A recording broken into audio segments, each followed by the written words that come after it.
যতক্ষণ না আসে আমি খাদিজা ঘরের দরজা লাগিয়ে দিয়ে ঘরের দরজায় টেক লাগিয়ে দাঁড়িয়ে দাঁড়িয়ে দাঁড়িয়ে দাঁড়িয়ে ঘুমাই। আপনি রাসূলুল্লাহ ঘরের দরজায় এসে একবার খাদিজা বলে ডাকার সঙ্গে সঙ্গে আমি খাদিজা দরজা খুলে দিই। জোরে বল না বাবা, একটু মহব্বতে বলো না, তাকবীর দাও না, নারায়ে তাকবীর। যিনি নিজের জীবনটা নবীর জন্য উৎসর্গ করে দিয়েছিলেন, আল্লাহ নবীর কাছে দুটি দাবি রাখছেন। আল্লাহ নবী খাদিজা তুমি এই দাবিটা কেন রাখলে বলো তো? খাদিজা তুমি দাবিটা কেন রাখলে বলো তো? খাদিজা তুমি আমার গায়ের পোশাক সম্পর্কে কি জানো বলো তো? ইয়া রাসূলুল্লাহ গে, ইয়া হাবিবাল্লাহ, হুজুর আমি খাদিজা কবরের কথা যখন মনে পড়ে যায় আমার বড় ভয় হয়, আযাবের কথা যখন মনে পড়ে যায় আমার বড় ভয় হয়। আমি খাদিজা আমার মনে শত বিশ্বাস আপনার কোন পোশাক পৃথিবীর কোন ঈমানদারের কাফনের কাপড় যদি করে দাদা আপনার পোশাকের বরকতে ওই ব্যক্তিটার আযাবে কবর মাফ হয়ে যায়। একটু জোরে বলো ছেলেরা, জোরে বলো না। আমাদের ভয় কতটা? আজকের অত্যন্ত দুঃখের সঙ্গে বলছি, আজও আমার সমাজে অনেক মুসলমান আছে সারা জীবন ওয়াজ শোনার পরেও এখনো পর্যন্ত নামাজের সঙ্গে সম্পর্ক তৈরি করতে পারেনি, মসজিদের সঙ্গে সম্পর্ক তৈরি করতে পারেনি। আছে না নেই? আল্লাহর ভয় কতটা আছে ওর মধ্যে? কবরের ভয়, হাসরের ভয়, মিজানের ভয়, সিরাতের ভয়।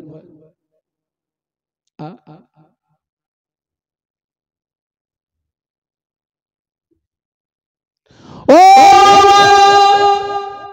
আল্লাহ নবী কারেরা আল্লাহ পাকের ইবাদতে মশগুল, আল্লাহ পাকের ধ্যানে মশগুল কারেরা যেখানে সর্বপ্রথম কোরআন নাজিল হলো, যেখানে সর্বপ্রথম কোরআন নাজিল হলো ওই পাহাড়টার উচ্চতা হলো 2500 ফিট। 2500 ফিট পাহাড়ের চূড়া সংকীর্ণ একটা গুহা, যে গুহার ভিতরে আল্লাহ নবী আল্লাহ পাকের ধ্যানে মশগুল ছিলেন। যেখানে কোরআন নাজিল হলো ইকরা বিসমি রাব্বিকাল্লাযী খালাক, আমি নিজে চোখে ওই পাহাড়ে গুহার ভিতরে একটি পাথরের গায়ে খোদাই করে কোরআনের আয়াতটা লেখা দেখেছি, এই সূরাটা লেখা দেখেছি। আল্লাহ নবী কারে ঘেরা, আল্লাহ নবী কারে ঘেরা কেউ খবর রাখে না। আম্মা জান খাদিজা রাদিয়াল্লাহু আনহা খবর রাখেন, আমার নবীর কাছে পানি নাই, খোরমা নাই, খাদ্য নাই। আম্মা জান নিয়াত করে নিলেন, আল্লাহ পাক আমি খাদিজা যতক্ষণ আমার নবীকে পানি না পান করাতে পারবো আমি খাদিজাও ততক্ষণ পানি পান করব না। আম্মা জান খাদিজা খুব কষ্ট করে ওই 2500 ফিট পাহাড় অতিক্রম করে প্রতিনিয়ত আল্লাহর নবীর কাছে খানা পৌঁছে দিতে। জোরে বলতে পারলেন না? ওই পাহাড়টা কারা দেখেছেন একটু হাত তোলেন তো। এখানে কি মক্কা শরীফ মদিনা শরীফ যাওয়া মানুষ নেই? আল্লাহ যেন আপনাদেরকে যাওয়ার তৌফিক দেন, বলুন আমিন। ওই পাহাড়টায় উঠতে আমার সময় লেগেছিল 2.5 ঘন্টা। তারপর আমি গুহা পেয়েছি। আল্লাহ আম্মা জান খাদিজা প্রতিনিয়ত আম্মা আল্লাহ নবীর কাছে খানা পৌঁছে দিতেন। এর জোরে বলুন। বেঈমানদেরকে আড়াল করে লুকিয়ে লুকিয়ে লুকিয়ে লুকিয়ে লুকিয়ে লুকিয়ে খানাটা নিয়ে গিয়ে আল্লাহ নবী খানাটা নিয়ে গিয়ে আম্মা জান হযরত খাদিজাতুল কুবরা রাদিয়াল্লাহু তাআলা আনহা আল্লাহ নবীকে খানা দি, হুজুর আপনি খানাটা খান, হুজুর আপনি খোরমাটা খান, হুজুর আপনি পানি পান করুন, হুজুর আপনি খানাটা খান। আল্লাহ নবী খোরমা খেলেন, আল্লাহ নবী পানি পান করলেন। আম্মা জান বললেন, ইয়া রাসূলুল্লাহ, ইয়া হাবিবাল্লাহ, হুজুর আপনি কি আমার উপরে খুশি? হুজুর আপনি কি আমার উপরে রাজি? আল্লাহ নবী বলেছিলেন, ও বিবি খাদিজা, আমি শুধু তোমার উপরে খুশি বিবি খাদিজা, আমি শুধু তোমার উপরে রাজি নই। ও বিবি খাদিজা, স্বয়ং আল্লাহ পাক তোমার উপরে খুশি হয়ে ফেরেশতা জিবরাইল মারফত আমার আল্লাহ তোমাকে সালাম জানিয়েছে।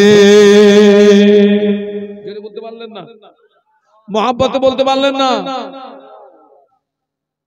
আম্মা খাদিজাকে কে সালাম জানিয়েছে? স্বয়ং ফেরেশতা জিবরাইল মারফত।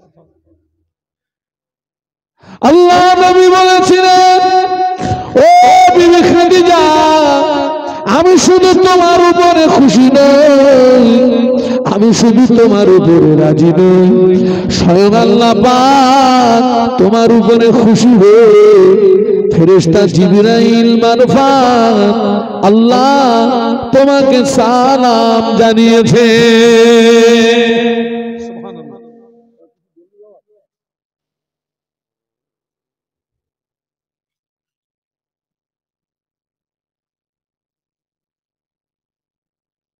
একবার দরুদ শরীফ আল্লাহুম্মা।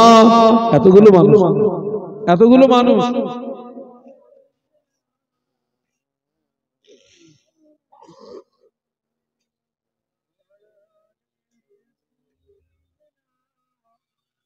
আপনাদের কষ্ট হচ্ছে নাকি? হ্যাঁ, দরুদ শরীফ পড়ছি, জাযবা নেই কেন? জবান খুলে পড়েন, আল্লাহুম্মা সাল্লি আলা। মাশাআল্লাহ মাশাআল্লাহ। ছেলেরা জোরে জোরে পড়ো না, ওয়ালা আলে। হ্যাঁ মাশাআল্লাহ। একটু কলেমার জিকির, লা ইলাহা ইল্লাল্লাহ, জবান খুলে, লা ইলাহা ইল্লাল্লাহ, লা ইলাহা ইল্লাল্লাহ, মুহাম্মাদুর রাসূলুল্লাহ। আল্লাহুম্মা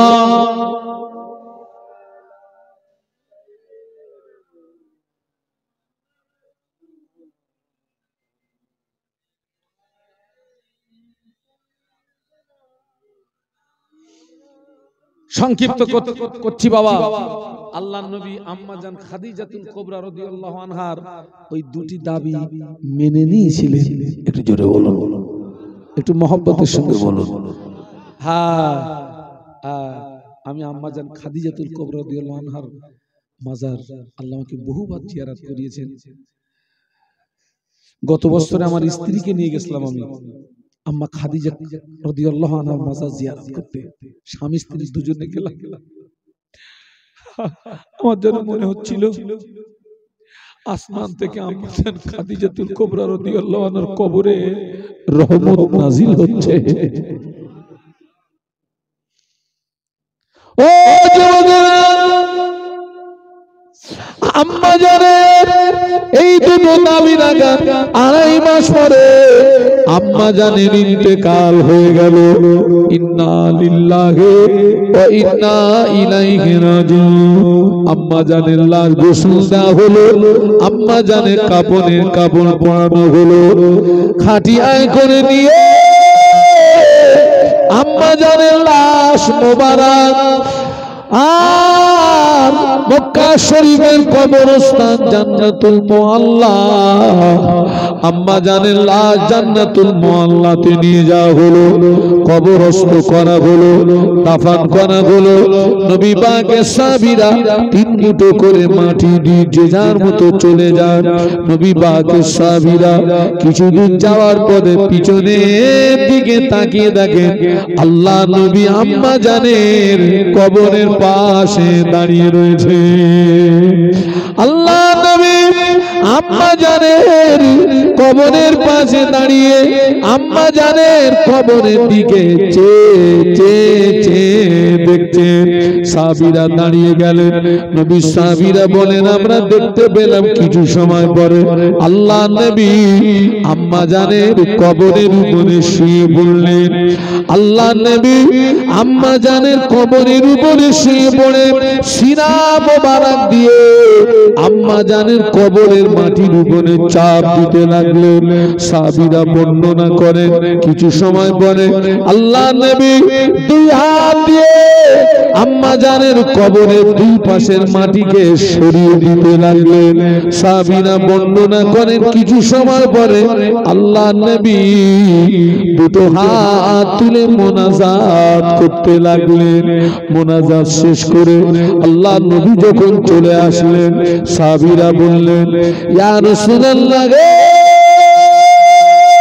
ইয়া হাবিবাল্লাহ, হুজুর আপনি কেন আমাদের আম্মা জানের কবরের উপরে শুয়ে পড়লেন? হুজুর আপনি কেন আমাদের আম্মা জানের কবরের উপরে শুয়ে পড়ে সিনা দিয়ে কবরের মাটি কেন চাপ দিচ্ছিলেন? হুজুর আপনি কেন মোনাজাত করলেন? হুজুর আপনি কেন 2 পাশের মাটিকে ঠেলে দিচ্ছিলেন? আল্লাহ নবী বললেন ও আমার সাহাবীরা, আমার দেখা তোমাদের দেখা সমান মনে করবে না, আমার দেখা তোমাদের দেখা বরাবর মনে করবে না। আমি আল্লাহ নবী, আমি সামনে যতটা দেখতে পাই, আমি আল্লাহ নবী, আমি পিছনে ততটা দেখতে পাই। ও আমার স্বামীরা, আমি দেখতে পেলাম খাদিজার কবরটা সংকীর্ণ হয়ে গেল, খাদিজার কবরটা সংকীর্ণ হয়ে গেল। আমি রাসূলুল্লাহ দেখতে পারলাম না। আমি খাদিজার কবরের উপরে শুয়ে পড়লাম, খাদিজার কবরের উপরে শুয়ে পড়ে সিনা দিয়ে মাটিকে চাপ দিতে লাগলাম। আমি আল্লাহ নবী 2 হাত দিয়ে খাদিজার কবরের 2 পাশের মাটিকে সরিয়ে দিতে লাগলাম। আমি আল্লাহ নবী হাত তুলে মোনাজাত করতে লাগলাম। ওই মোনাজাতের ভিতরে আমার কানে একটা আওয়াজ ভেসে আসলো। আল্লাহ পাক জানিয়ে দিলেন, আয় খাদিজার কবর, আমার হাবিবের মনে ব্যথা দিও না। আমি আল্লাহ পাক হাবিবের চোখের পানি সহ্য করতে পারি না। আয় খাদিজার কবর, আমার হাবিবের মনে দুঃখ দিও না। আমি আল্লাহ পাক আমার হাবিবের মনের কষ্ট সহ্য করতে পারি না। ও আমার স্বামীরা, এই আওয়াজ আমার কানে আসার সঙ্গে সঙ্গে আমি আল্লাহ নবী দেখতে পেলাম খাদিজার কবরটা চওড়া হয়ে গেল। আর একটু জোরে বলো, আর একটু জোরে বলো। ওই আম্মা খাদিজা বলেছে, হুজুর কবরের কথা যখন মনে পড়ে যায়, কবরের আযাবের কথা যখন মনে পড়ে যায়, আমার ভয় হয়। হুজুর আমার শত বিশ্বাস, আপনার কোন কাপড় দিয়ে পৃথিবীর কোন ঈমানদারের যদি কাফনে কাপড় করে দাগা, আপনার পোশাকের বারকাতে ওই ব্যক্তির কবরের আযাব মাফ হয়ে যায়।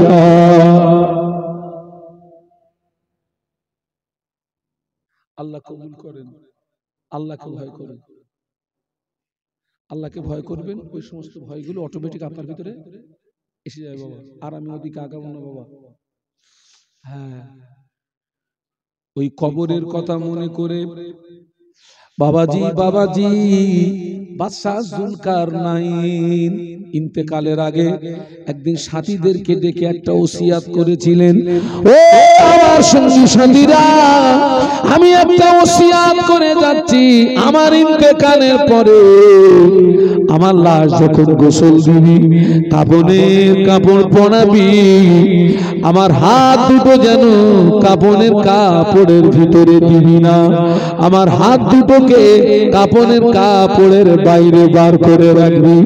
সাথীরা বলে, হুজুর ও বাদশাহ জাহাপানা, জীবনে বহু ওসিয়ত শুনেছি, এমন ওসিয়ত জীবনে শুনি নাই, কেন হাত দুটো কাফনের কাপড়ের বাইরে বার করে রাখতে বললেন?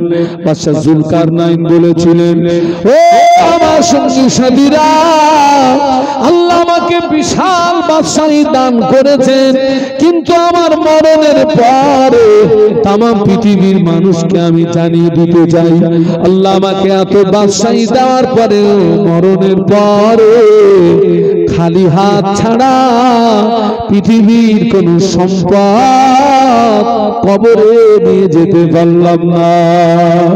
আমরা মরে যাব, মারা যাব, সব রেখে চলে যেতে হবে, নেক আমলটুকু কবরে যাবে। আল্লাহ নবী বললেন, মান বানা লিল্লাহি মসজিদান বানাল্লাহু লাহু বাইতান ফিল জান্নাহ। আল্লাহ নবী বললেন, যে ব্যক্তি মসজিদ নির্মাণ করলো, আল্লাহ ওই ব্যক্তির জন্য জান্নাতে একটা স্পেশাল ঘর বানিয়ে দেবে। আপনারা আগের হুজুরের কাছে দিয়েছেন, আমি অদম দোয়া করব, আখিরি মোনাজাত করব।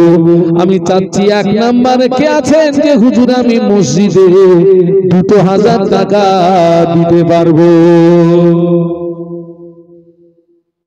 কে আছেন? আল্লাহর ঘর মসজিদের জন্য, ওই যে মুরব্বি দেবে,